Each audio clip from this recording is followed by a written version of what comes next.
오늘 부르신 찬미처럼 그리스도와 함께 십자가에 못 박혀 죽었나니 이제 내가 산 것이 아니요 내 안에 그리스도가 사실 수 있는 우리 모두가 되기를 간절히 바랍니다. 오늘 주제 성경절 사도행전 4장 19절부터 제가 몇 절을 봉독하겠습니다. 베드로와 요한이 대답하여 가로되 하나님 앞에서 너희 말 듣는 것이 하나님 말씀 듣는 것보다 옳은가 판단하라. 우리는 보고 들은 것을 말하지 아니할 수 없다 하니 관원들이 백성을 인하여 저희를 어떻게 벌할 도리를 찾지 못하고 다시 위협하여 놓아 주었으니 이는 모든 사람이 그된 일을 보고 하나님께 영광을 돌림이러라. 이 본문의 말씀은 사도 베드로와 요한이 옥에 갇혔을 때의 일입니다. 혹시 옥에 가보셨습니까? 저는 옥에 여러 번 방문을 갔었습니다. 영치금도 여러 번 넣어드렸습니다. 목회를 하다 보면 원치 않은 어려운 일로 종종 옥에 가시는 분들을 뵐 일이 있는데요. 어쨌든 그곳에서 베드로와 요한이 협박을 당하고 있었는데 그 협박 중인 이야기를 듣고 이제 대답하는 내용이 되겠습니다. 예수님의 죽음에 제자들은 절망했었잖아요. 죽음 직전에 베드로는 특별히 예수님을 부인하기도 했는데요. 예수님이 부활하신 이후에 베드로는 전혀 다른 사람이 되었습니다. 모든 인간의 공통적인 두려움이 있습니다. 그게 뭘까요? 죽음입니다.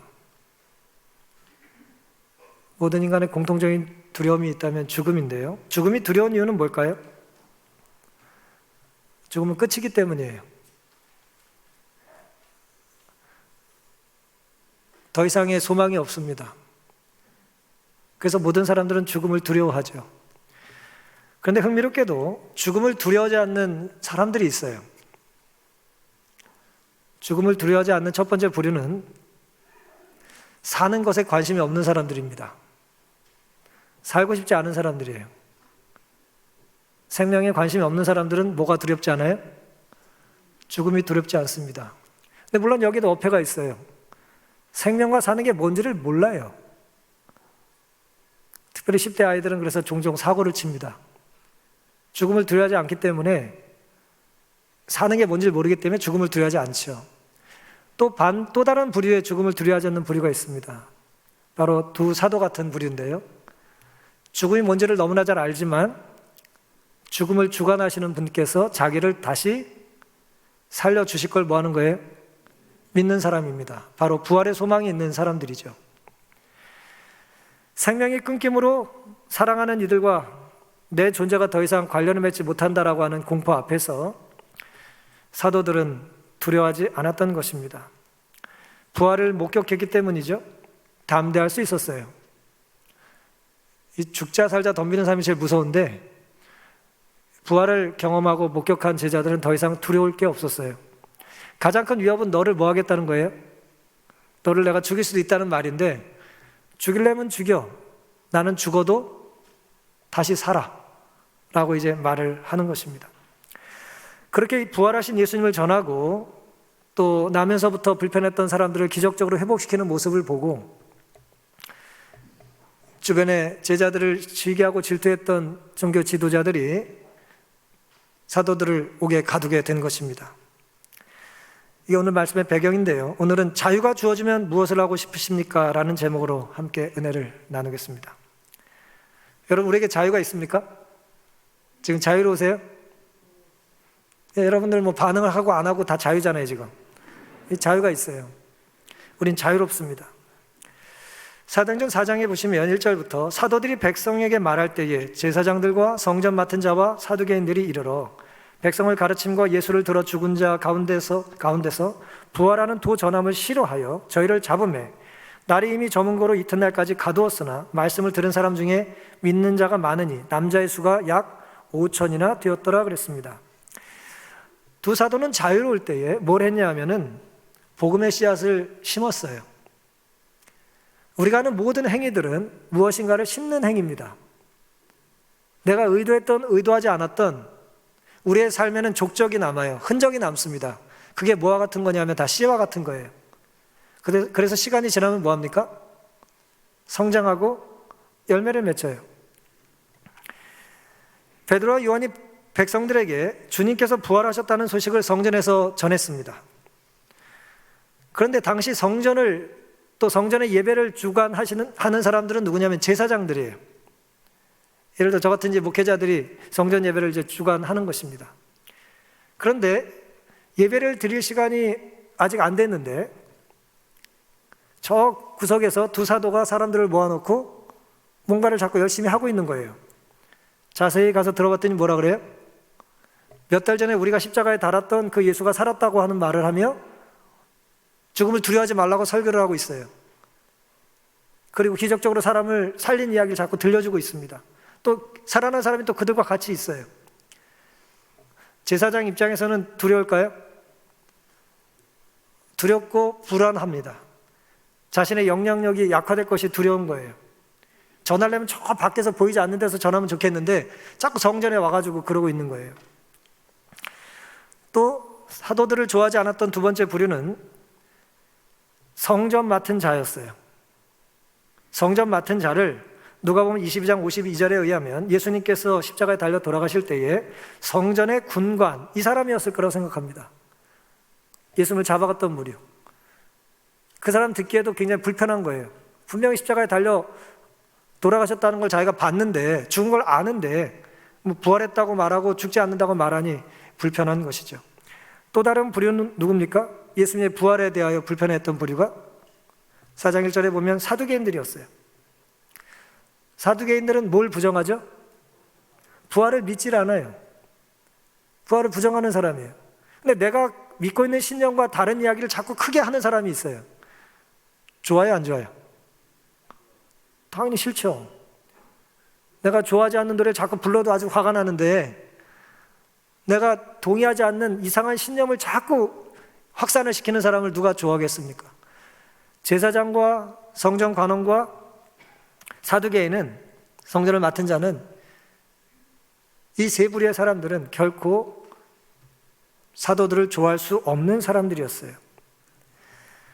내 허락 없이 자꾸 저기 모여서 이야기를 하고 내가 잡아 죽인 자가 다시 살았다고 말하니 누가 좋아하겠습니까?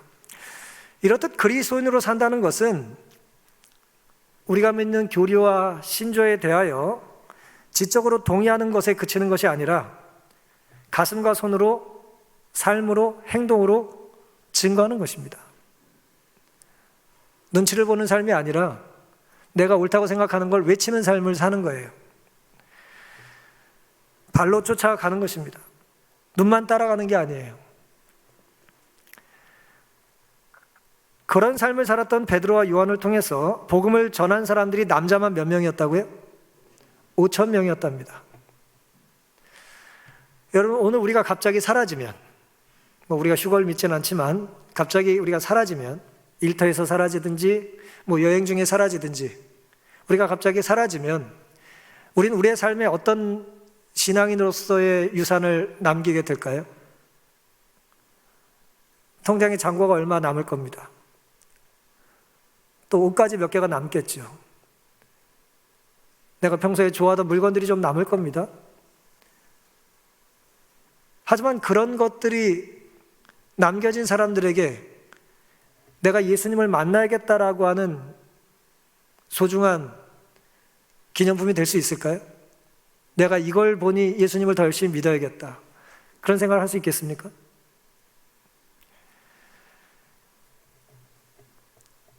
베드로와 요한은 그들의 자유를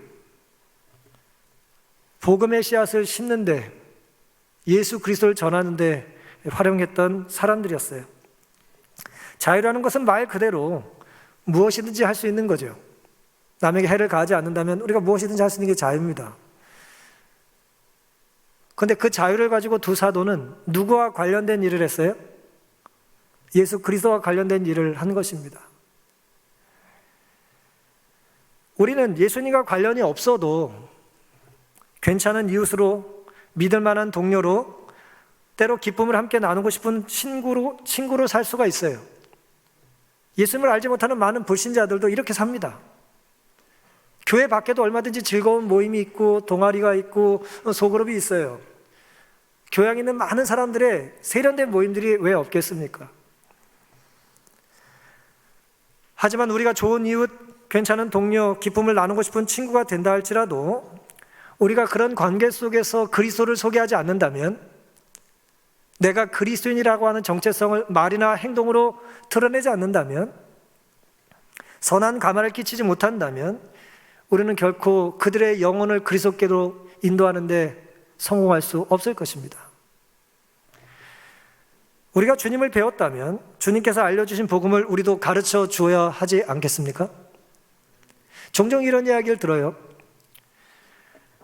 저 사람은 예수님을 믿으라는 소리를 한 번도 하지 않았어. 그런데 참 좋은 사람이야. 그래서 나는 그 사람이 좋은 그리스도인이라고 생각해. 그런 말 우리가 많이 듣죠? 하지만 이것은 매우 두렵고 위험스러운 이야기입니다. 내가 주님을 전하지 않았기 때문에 누군가 나를 좋아하고 있다면 나는 좋은 사람일지 모르지만 거듭난 그리스도인이라고 하기는 힘들어요. 만약 누군가 내가 주님을 전하기 때문에 나를 싫어하고 있다면, 물론 태도나 모습은 좀 더 세련될 필요가 있겠습니다마는 적어도 내가 주님을 전하기 때문에 누군가 나를 싫어한다면 그런 미움은 받을 가치가 있을까요? 그래도 미움받고 싶지 않습니까? 그냥 인기 있게 살다 가고 싶어요? 세상에는 받을 만한 가치가 있는 미움이 있습니다. 내가 바르게 살기 때문에 감당해야 될 위험이 있는 거예요. 지금 두 사도는 우리에게 그런 모습을 보여주고 있는 것입니다. 우리가 남긴 마지막 모습이, 우리가 남긴 마지막 자국이 누군가 나를 찾을 때 연결해서 실마리를 풀어서 결국은 그리스도가 되어야 하지 않겠습니까? 우리를 찾았더니 결국 그 사람은 남 모르게 금광을 찾고 있더라. 누군가 모르게 로또를 들고 있더라. 라는, 죽으면 아무런 가치가 없는 것을 우리가 찾다가 죽는다면, 그리고 헤어진다면, 우리의 자유를 뺏긴다면 얼마나 허망한 인생이겠냐라는 것입니다. 오늘 우리의 삶의 마지막 발걸음이 하늘과 그리스도와 연결될 수 있는 삶을 살게 되시기를 간절히 바랍니다. 사도행전 4장 5절부터 보시면 이제 자유롭게 살던 사도들이 복음을 전하다가 자유를 빼앗기게 됩니다. 그리고 옥에 갇히게 되죠. 그리고 하룻밤을 이제 밤새 협박을 받고 고초를 겪다가 그 다음날 다시 또 대단한 분들 앞에 서게 됩니다. 이튿날 관원과 장로와 서기관들이 예루살렘에 모였는데 대제사장 안나스와 가야바와 요한과 알렉산더와 및 대제사장의 문중이 다 참회하여, 대단한 사람들이 모였어요. 지금 7절, 사도들을 가운데 세우고 묻습니다. 취조하는 거예요. 높은 데 앉아서 낮은 곳에 있는 사도들을 취조합니다. 너희가 무슨 권세와 네의 이름으로 이 일을 행하였느냐? 이에 베드로가 성령이 충만하여, 두려움이 충만한 게 아니고요, 공포가 충만한 게 아니고 뭐가 충만했어요? 정말 살면서 성령 충만한 경험이 한 번이라도 있으면 얼마나 좋을까요? 성령이 충만하여 말하는 거예요. 분노가 충만해서 말하는 게 아니고, 억울함이 충천해서 말하는 게 아니고, 성령이 충만해서 말하는 거예요. 백성의 관원과 장로들아, 만일 병인에게 행한 착한 일에 대하여 이 사람이 어떻게 구원을 얻었느냐고 오늘 우리에게 질문하면 너희와 모든 이스라엘 백성들은 알라, 담대합니다. 위축되지 않았어요. 너희가 십자가에 못 박고 하나님이 죽은 자 가운데서 살리신 나사렛 예수 그리스도의 이름으로 이 사람이 건강하게 되어 너희 앞에 섰느니라. 이 예수는 너희 건축자들의 버린 돌로서 집 모퉁이의 머릿돌이 되었느니라. 다른 이로서는 구원을 얻을 수 없나니 천하 인간의 구원을 얻을 만한 다른 이름을 우리에게 주신 일이 없음이니라. 위압적인 사내들인의 최고 법정의 높은 사람들 앞에서 가장 낮은 자리에 위축돼야 마땅한 이 두 사람이 가운데 서서 담대히 외치고 있습니다.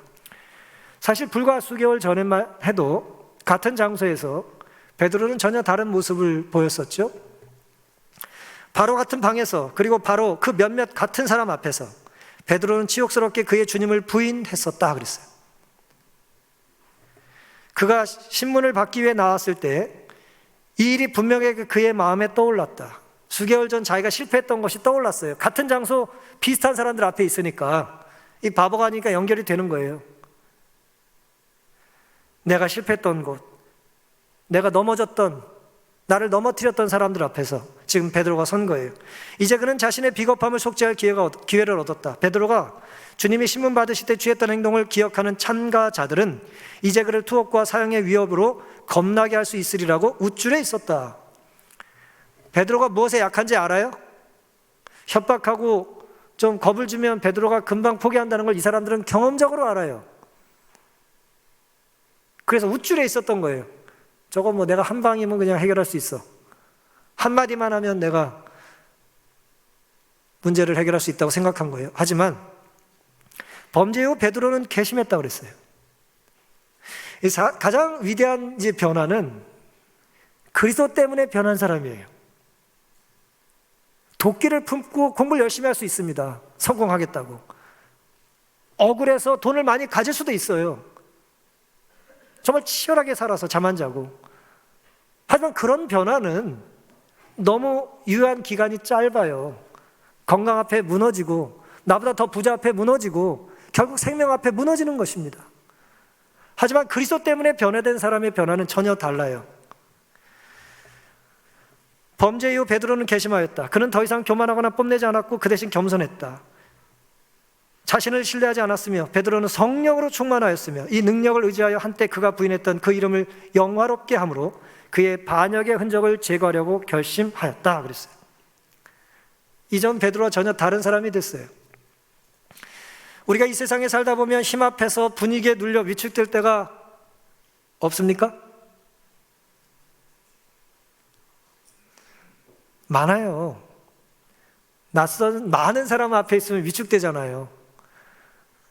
저도 한 달쯤 되니까 조금 나아졌죠?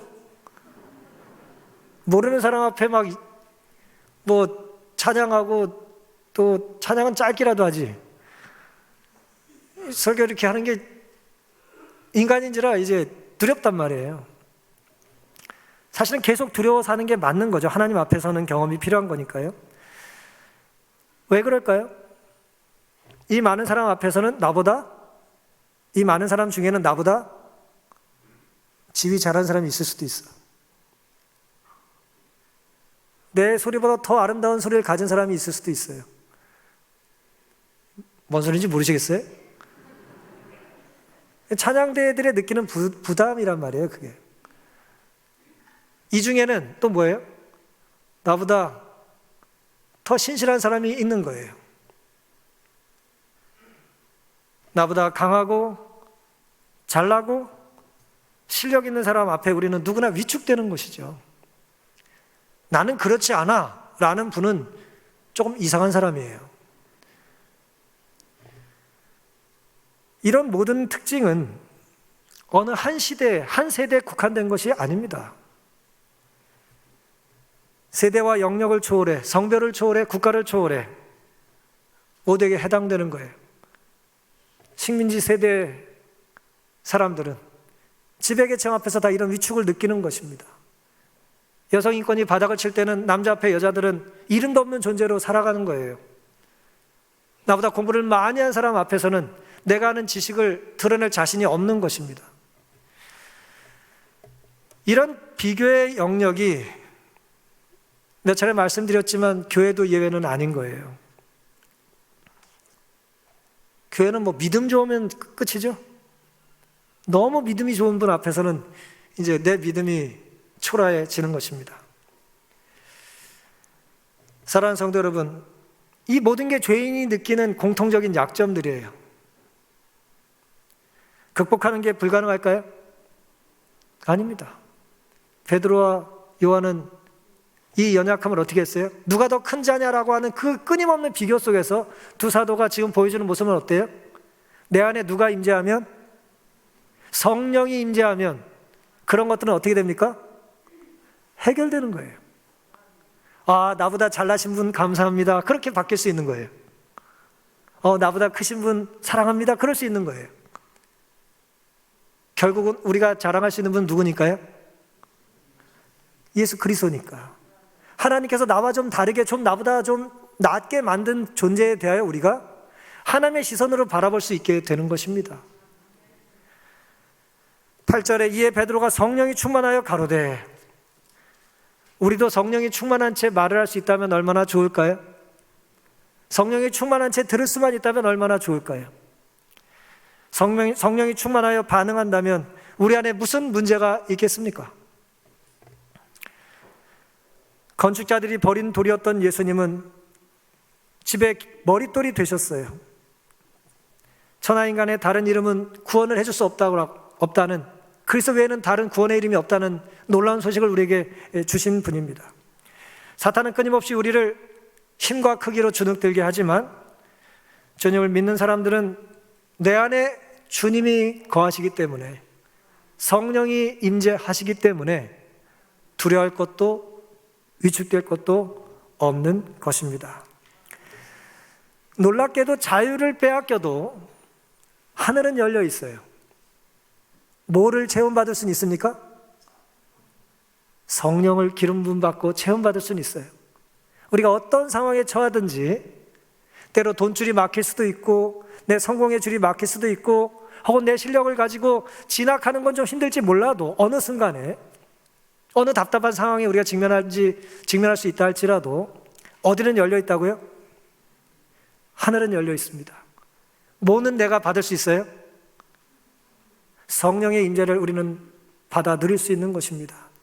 그러니 성령께서 우리에게 임하신다고 할 때에 성령을 막는, 성령을 거절하는 그런 어리석음이 없게 되기를 간절히 바랍니다. 우리를 성령으로만 체험받게 해달라고 하는 간절한 간구와 목마름이 우리 모두에게 있게 되기를 간절히 바랍니다. 이 본문이 우리에게 주는 마지막 귀한 교훈은요, 18절부터 나오는데요, 다시 우리에게 자유가 주어질 때, 옥에 갇혔던 사도들이 이제 노임을 받거든요. 다시 자유를 누리게 되는 거예요. 그때 사도들이 우리에게 보여준 모습이 뭘까요? 그들을 불러 경계하여 도무지 예수의 이름으로 말하지도 말고 가르치지도 말라 하니, 베드로와 요한이 대답하여 가로되, 하나님 앞에서 너희 말 듣는 것이 하나님 말씀 듣는 것보다 옳은가 판단하라. 우리는 보고 들은 것을 말하지 아니할 수 없다 하니, 관원들이 백성을 인하여 저희를 어떻게 벌할 도리를 찾지 못하고 다시 위협하여 놓아주었으니, 이는 모든 사람이 그된 일을 보고 하나님께 영광을 돌림이라 그랬습니다. 다시 자유를 누렸을 때 이 사도들이 우리에게 보여주는 모습이 굉장히 감동이 있는데요, 주님을 체험적으로 만났던 두 사도는 자유롭고 담대하게 진리를 이제 선포했습니다. 말하다 잡혀서 갇혔는데, 갇혀서도 여전히 말을 잘하고 있습니까? 예, 성령이 충만하니 갇혔는데도 말을 잘해요. 그러니 노연하니 뭘 하겠어요? 여전히 이전에 하던 일을 계속한 거예요. 하지만 우리는 어때요? 우리의 자유를 빼앗긴다고 생각하면, 우리의 성공의 기회를 빼앗긴다고 생각하면 어떻게 됩니까? 내가 좀 더 유리한 거를 택하려고 할 유혹에 빠질 때가 참 많잖아요. 그리고 다시 좀 제자리로 돌아오면 이제부터 또 잘하겠다고 생각을 하죠. 하지만 사도들은 그렇지 않았던 것입니다. 내가 보고 들은 것을 말하지 않을 수 없다는 거예요. 내가 만난 예수님을 감옥이라고 내가 부인할 수 없다는 거예요.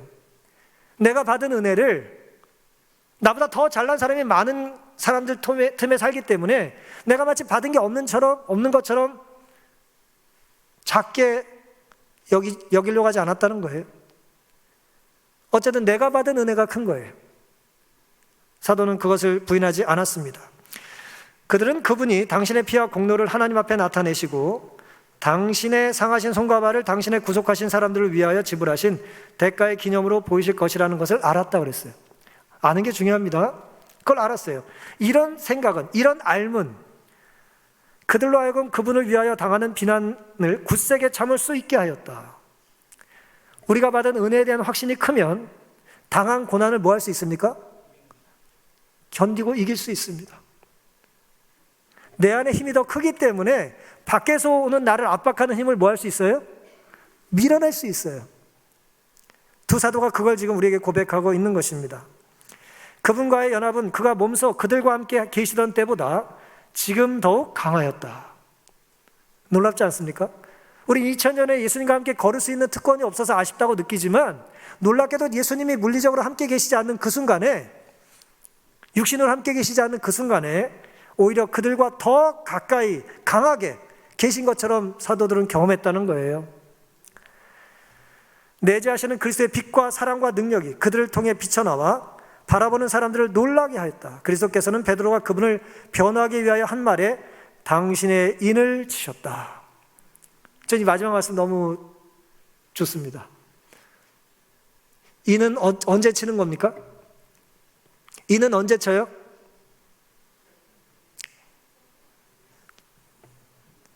인은 내 거다 할 때 치는 겁니다. 그렇죠? 이는 내 거다라고 할 때 치는 거예요. 그 말은 무슨 뜻이죠? 내가 도장 찍은 것은 내가 책임지겠다는 뜻이에요. 내가 보장한다는 거예요. 우리가 하는 말에 주님께서 인을 치신다는 것은 네가 하는 말을 내가 네 말에 대하여 끝까지 책임지겠다는 거예요. 주는 그리스도시요 살아계신 하나님의 아들이라고 하는 마치 베드로의 고백 같은 것을 주님께서 인을 치시는 겁니다. 네 신앙 고백을 내가 책임져 주겠다는 거예요. 주님이 나를 지켜주겠다고 약속하셨으니 제가 그걸 믿겠습니다라고 말할 때 주님이 인을 쳐주시는 거예요. 네가 나를 믿으니 내가 너를 책임지마. 그게 인을 친다는 것입니다. 우리도 주님께서 인을 쳐주실 수 있을 만한 말과 행실을 하며 살게 되시기를 간절히 바랍니다. 이 교회가, 우리의 가정이, 또 우리의 미래의 꿈이 주님께서 고개를 흔드시는 그런 인치시기 주저할 만한 일이 아니라 어서 가져와라, 내가 인을 쳐주마라고 하는 그런 선택과 모습이 있게 되기를 간절히 바랍니다. 우리가 흔히 안식일을 뭐라 그래요? 하나님의 표라고 말하잖아요. 인이라고 말하잖아요. 그래서 이 안식일에 우리가 하나님 뜻대로 사는 것은 우리가 하나님의 백성으로 온전히 자유롭게 살 수 있는 가장 확실한 선택이라는 것을 의심하지 않게 되시기를 간절히 바랍니다. 주님께서 흘리신 피와 상하신 손, 발의 상처, 우리가 용서받았다라고 하는 기념입니다. 그러니 오늘 찬양의 가사처럼 주님은 우리의 삶의 주인으로 모시며 살게 되시기를 간절히 바랍니다. 사도행전 4장 23절에는요 매우 놀라운 기록이 있습니다. 사도들이 노임에 그 동료에게 가서 제사장들과 장로들의 말을 다 고했다고 그랬어요. 이게 뭐가 놀랐습니까? 별로 놀라운 말은 아닐 수 있어요. 그냥 기록이잖아요. 놓여놨으니 누구한테 가요? 다른 제자들한테 가는 거예요. 이 평범한, 이 어쩌면 단순한 기록, 여기 매우 놀라운 교훈이 있습니다. 자유를 맛보자마자 두 사도는 동료들에게 갔습니다. 인간에게 자유가 주어지면 인간은 자기와 비슷한 사람에게 끌립니다. 우리가 자유롭게 뭔가 할 수 있게 되잖아요. 그럼 누구한테 간다고요? 유유, 상종. 우리가 아이들 보면 넌 어떻게 그런 친구랑 그렇게 노냐? 그건 어려운 일이 아니에요. 비슷하니 친한 거예요. 비슷한 걸 꿈꾸니까 친해지는 것입니다. 비슷한 목표가 있고 같은 목마름이 있기 때문에 그런 거예요. 그건 어려운 일이 아니라 당연한 일입니다. 기가 막히게 쉬운 일이에요. 영적 원리에 있어서도 유유상승은 틀린 말이 아닙니다. 그 사람이 어떤 사람인지 알고 싶으면 그 사람에게 두 가지를 주면 됩니다. 돈과 시간이죠. 권력을 쥐어보면 그 사람이 어떤 사람인지 드러나잖아요. 하나님이 우리에게 자유를 주시면 정말 뭘 하고 싶으십니까? 낚시를 좋아하시는 분들은 시간만 나면 뭐 할까요?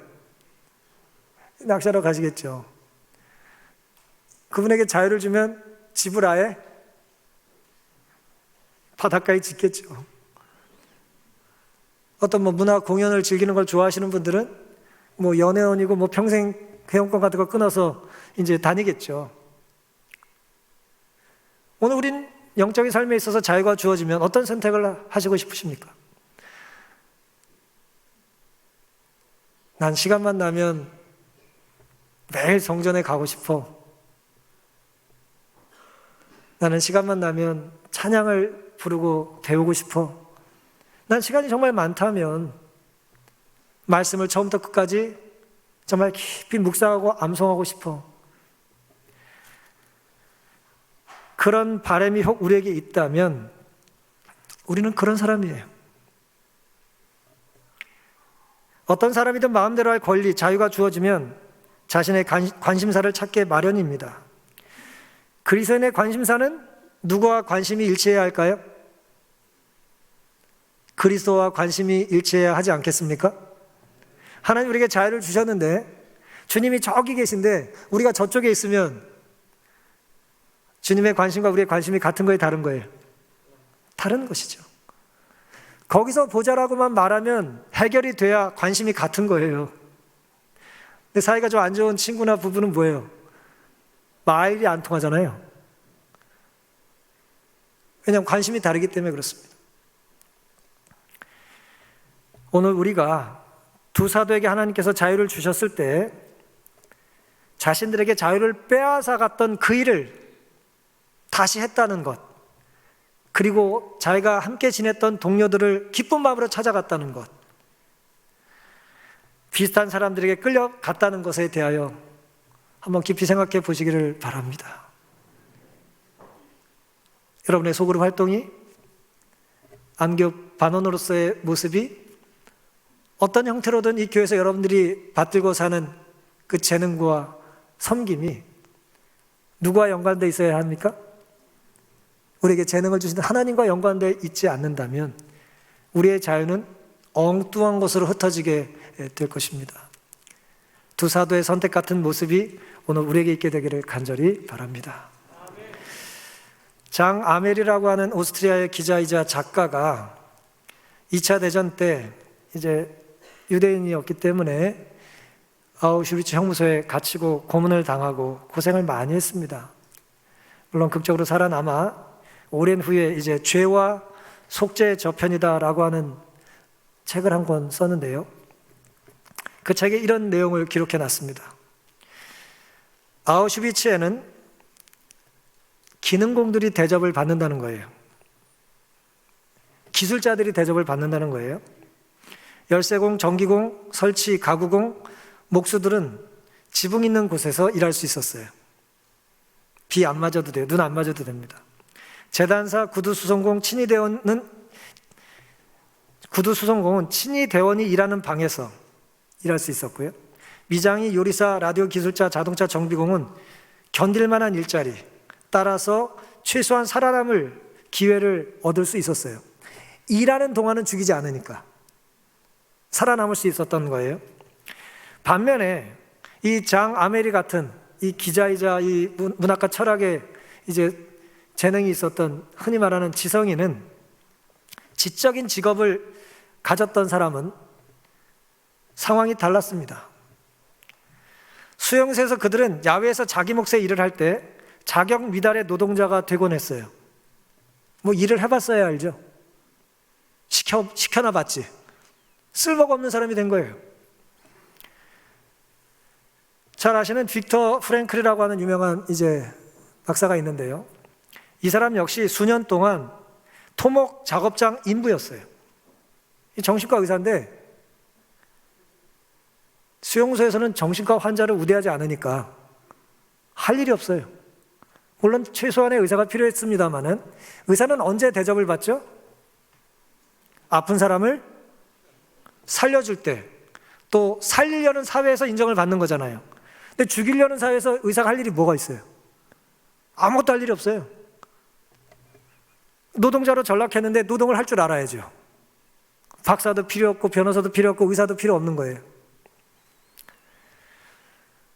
일반적으로 지적인 직업을 가졌던 사람은 작업장에서는 곤란한 상황에 처하게 됐다는 거예요. 그래서 많은 사람들이 자기 직업을 숨기는 거예요. 내가 의사였다, 박사였다는 걸 숨기는 거예요. 어차피 대접도 안 해주고 욕만 먹으니까 기술자라고 거짓말을 한다는 거예요. 시켜놓으면 일을 잘해요, 못해요? 당연히 못하니까 또 얻어맞고 이제 그런 것입니다. 이들 대부분은 그 일을 처리하는 능력이 형편없었을 뿐 아니라 보잘것없는 체력을 보여줌으로써 노동 과정에서 탈락했다 그랬어요. 근데 이 사람이 이런 이야기를 했습니다. 잠시 멈추고 이 자리에서 종교적으로나 정치적 이데올로기적으로 확고한 수감자들에 대하여 이제 이야기를 했습니다. 이제 종교인들, 특별히 교인들, 유대교 혹은 뭐 천주교, 뭐 예를 들어 뭐 여화적인 그런 사람들이 많이 잡혀갔으니까 2차 대전 때 그런 종교적인 신념을 가진 사람, 또 정치적인 신념을 가진 사람, 결국 공산주의가 이길 거야 라고 하는 정치적인 신념을 가진 사람들은 자기와 달랐다는 거예요. 어떤 면에서 달랐을까요? 인문적인 성향의 지적인 수감자와는 근본적으로 그들은 달랐어요. 1945년 4월 15일에 자기가 이제 베르겐 벨젠이라는 데서 영국군에 의해서 풀려날 때까지 그는 불가지론자로 수용소에 갔다가 불가지론자로 그 지옥을 떠났다고 기록했어요. 그 형무소에서, 수용소에서, 강제 수용소에서 그는 자신의 신념이 바뀌었어요, 안 바뀌었어요? 바뀌지 않았어요. 절대 바뀌지 않았어요. 그렇지만 자기와 다른 사람이 있었다는 걸 기록을 하고 있는 거예요. 종교인들은 달랐다는 거죠. 나는 한순간도 내 안의 신앙의 가능성을 발견할 수 없었지만 나는 종교적으로나 정교적으로 확고한, 정치적으로 확고한 동료들에게 엄청난 경외감을 느꼈고 지금도 마찬가지다. 어쨌든 그들은 종교적인 신념 때문에 그곳에서 살아남을 수 있었다는 거예요. 하지만 자신은 어때요? 회의적이고 인문주의적 지식인인 우리들은 문학적, 철학적, 예술적 신을 헛되이 찾곤 했다. 이어령 씨가 했던 유명한 말이죠. 문학에서 내가 구원이 있을 줄 알았더니 없더라. 그래서 난 하나님을 찾았다. 같은 개념의 이야기입니다. 종교인들은 상상할 수 없는 이 어려운 상황 속에서도 예배를 드렸고 1년 내내 엄청난 허기에 시달렸음에도 속죄의 날에는 정통 유대인으로 단식을 했다 그랬어요. 먹을 것도 없는데 특별한 날 단식을 한 거예요. 금식한 거예요. 유대인들이 1년에 한 번 금식하잖아요. 대속죄일 날 금식하잖아요. 그곳에서도 지켰다는 거예요. 나는 그들에게 속하기를 원치는 않았다. 신앙을 가진 동료들에게 속하는 것을 원치는 않았다. 하지만 그들처럼 흔들리지 않고 침착하고 강하고 싶었다 그랬어요. 이해되십니까? 사랑하는 성도 여러분, 우리도 언젠가 자유를 빼앗길지 몰라요. 지금은 원하면 가고 원하지 않으면 안 오는 자유가 우리에게 있지만 언젠가는 우리의 매매를 금지당할 것이고 예배를 드리는 것을 고집하면 핍박이 올 수도 있습니다. 계시록은 우리에게 그걸 이야기해주고 있잖아요. 그때 우리가 기억해야 될 것은 뭡니까? 정상적인 상식적인 상황에서 인정받는 많은 능력과 기능들은 비정상적인 상황에서는 소용이 없어져요. 하지만 그럼에도 불구하고 두 사도가 우리에게 여전히 유효한 거기에 뭐라고 보여줍니까? 하늘과의 소통이 유지되는 사람은 살 수 있다는 거예요. 살아갈 수 있다는 것입니다. 침착함을 유지할 수 있고 당당함을 유지할 수 있다는 거예요. 베드로처럼 요한처럼 성정은 불같고 우레 같은 사람이라도 그리스도를 만나 180도 바뀐다면 우리도 성령이 충만함으로 변화될 수 있는 것입니다. 그러니 오늘 우리가 뿌리는 씨가 무엇인지, 우리가 거둘 열매가 무엇인지 두려운 마음으로 말하고 행동하며 살게 되시기를 바랍니다. 내 속에 아무거나 채우지 마시고 영원한 나라에서 쓸모없는 것으로 채우지 마시고 지금 시간 있고 때로 핍박받는다 할지라도 하늘로부터 뚫려있는 성령을 체험받는 그런 모습으로 살게 되시기를 간절히 바랍니다. 그리고 마지막은 우리가 선택한 사람과 영원히 하늘에서 산다는 것을 기억하시고 오늘 친하고 가깝게 지내야 될 사람이 누구인지를 눈 바로 뜨시고 정신 똑바로 차리시고 섬기고 사랑하고 교제하며 살게 되시기를 바랍니다. 그저 이번 달만 이용해 먹을 사람처럼, 이 사업 프로젝트만 끝나면 안 볼 사람과 같은 사람처럼 그렇게 서로 속고 속이며 살지 마시고 영원히 함께 살 사람, 내가 영원히 함께 하나님을 경배하고 찬양할 사람, 그 사람에게 복음을 전하시고 그 사람의 손을 붙잡으시고 그분을 위하여 시간과 재정을 쓰는 이 교회와 우리 교회가, 우리 가정이 될 수 있기를 간절히 바랍니다. 우리 자유가 하늘에 닿을 때 우린 진정한 자유인이 될 것입니다.